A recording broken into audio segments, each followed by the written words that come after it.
Now Joseph had been taken down to Egypt. Potiphar, an Egyptian who was one of Pharaoh's officials, the captain of the guard, bought him from the Ishmaelites who had taken him there. The Lord was with Joseph so that he prospered, and he lived in the house of his Egyptian master.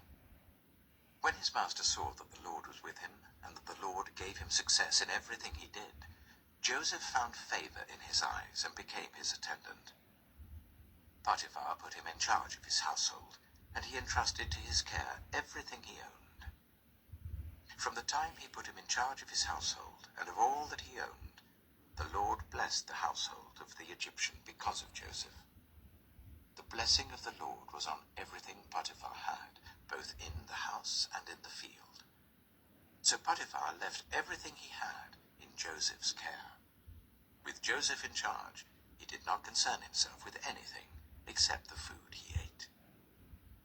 Now Joseph was well built and handsome, and after a while his master's wife took notice of Joseph and said, "Come to bed with me."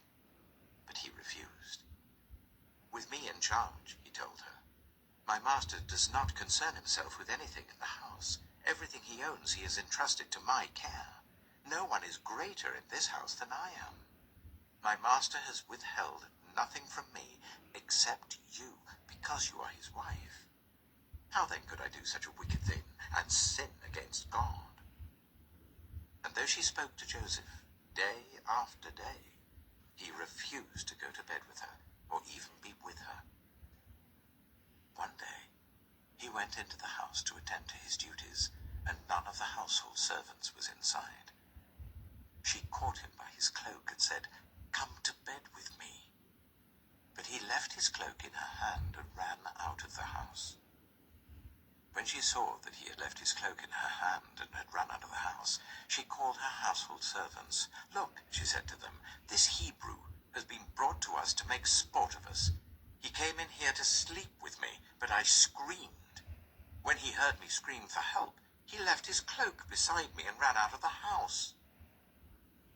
She kept his cloak beside her until his master came home. Then she told him this story.